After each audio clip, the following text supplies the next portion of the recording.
umukobwa wita Ivete nta kibazo cy'urebye ubona ko ari muzima.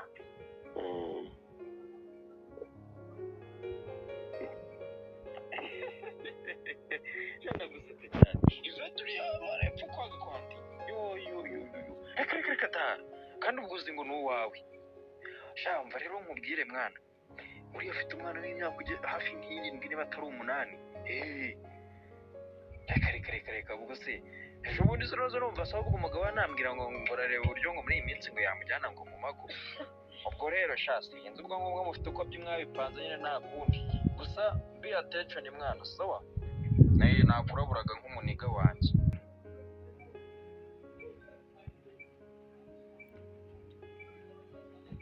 Ngo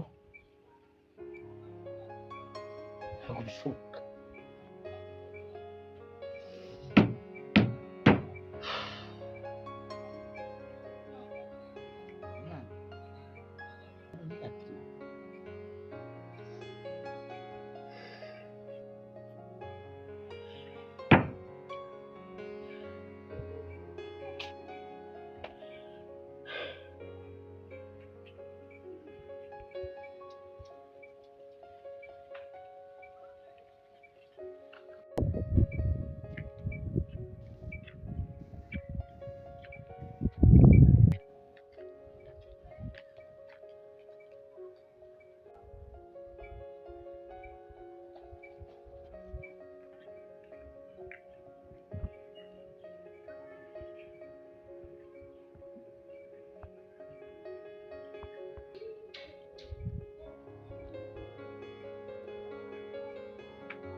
Urabuzwa n'iki?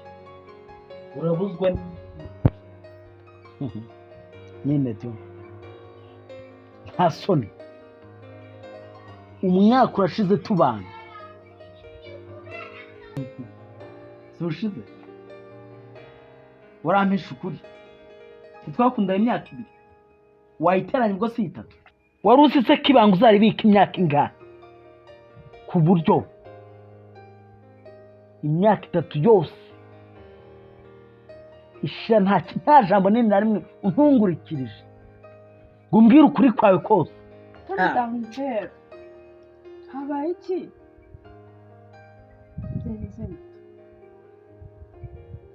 Byagenze gute? Ntabwo uzi ukuri kose wampishe.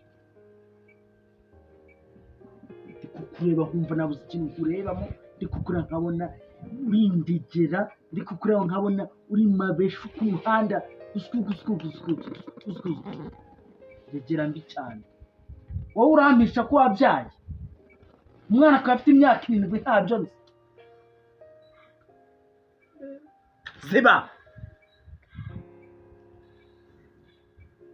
nyine babarira najya kubikubwira ukanyima umwanya. Nakwemye umwanya tubana mu nzu turarana ku buriri bumwe none ngo ngera kwemye umwanya. Ese wari uzi ko uzabihisha kugeza ryari? Amakuru yose ndayafite ariko kuva warampishe ukaba ufite byinshi umpishe kugeza ubu ntacyo ngishaka gupangana nawe, nta yindi gahunda nzongera gupangana nawe. Ujye ubyuka ukora ibyawe nanjye mbyuke nkora ibyanjye. Please ntuzongere kunyivangira mu buzima. Nanjye ubuzima bwawe wanyeretse ko ntagomba kubwivangamo. Uri kunyumva? Ndakwinginze babarira kubikubwira biragoye.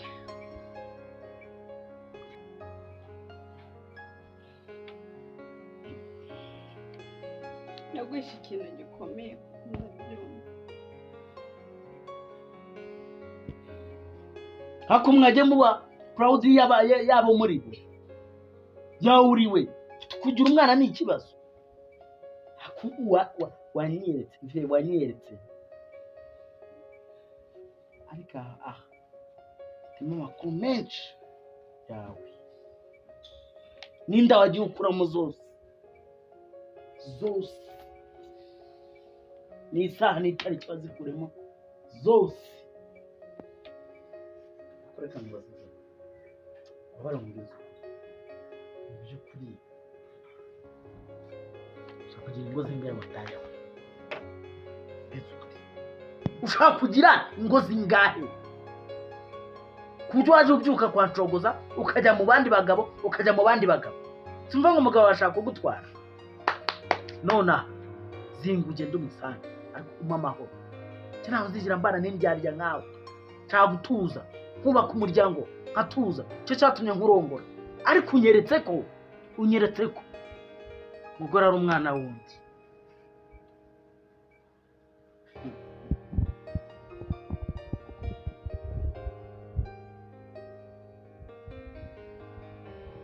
Kunda ndakwinginze mbabara ndagukunda nta wundi mugabo nakurutisha basi mbabarira umwanya ukuri kose naguhishe nkubwire.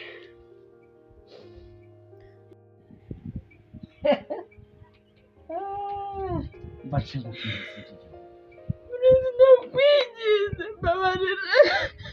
kamubwire aya matama mu gihe ntaracica minsi ngo ngaruremo gutya ukamenya ko mu gihe ntaragucanga minsi ngaha amatama mbanze nyakura uri kunyumva neza.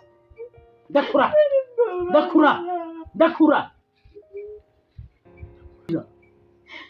ndakubwiye mbwira wumvaga ndi umubyeyi gitoya wumvaga ntarera umwana wa ushaka ingo zingahe mbwira ndakubwiye mbwira ushaka ingo zingahe ku buryo umfata utya bandaya we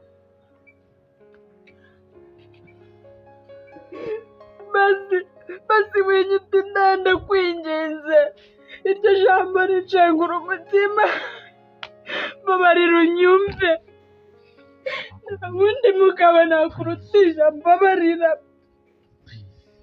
ushimye ko nakubera papa w'umwana wawe mbabara ndekura ayo marira nayingona uri kwiriza nayingona uri kunyumva nayingona wowe nturi umubyeyi gito wintera agahinda ugatera n'umwana wawe uri inyamaswa mbi cyane inyamaswa ariko sinshaka kubana nawe. niko byanzuye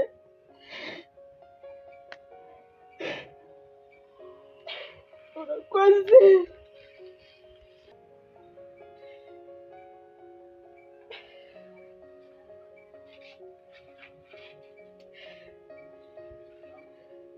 Shari ntugimye umwanya uzanyifuza bitagishobotse.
tuvuganye iki? Ntabwo tuvuganye ko utagomba kumbera mu rugo. Nakubwiye igihe mfata ibintu byawe ikindi sinshaka kubana n'umubeshyi.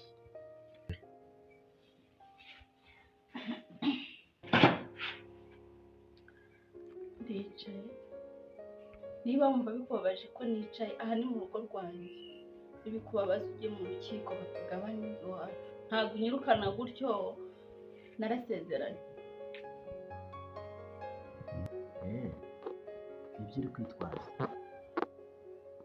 hanyuma imitunganye ijye kugaburira ibinyendaro ntazi iyo bivuka n'ibijya ntushaka ko tugabana kimbabaje iyi nzu ntiyinyanditseho shumi ntiyinyanditseho kamye kimaze reka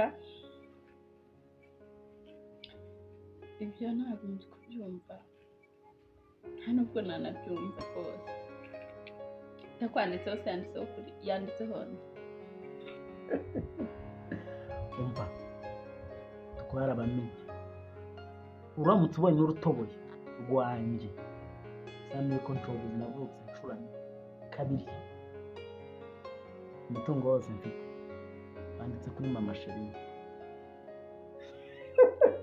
kandi nawe inkuru yamugezeho ku indaya mbi cyane igenda ibyara ikajugunya abana meze nk'inzoka y'incira nayo uri umugome anatamu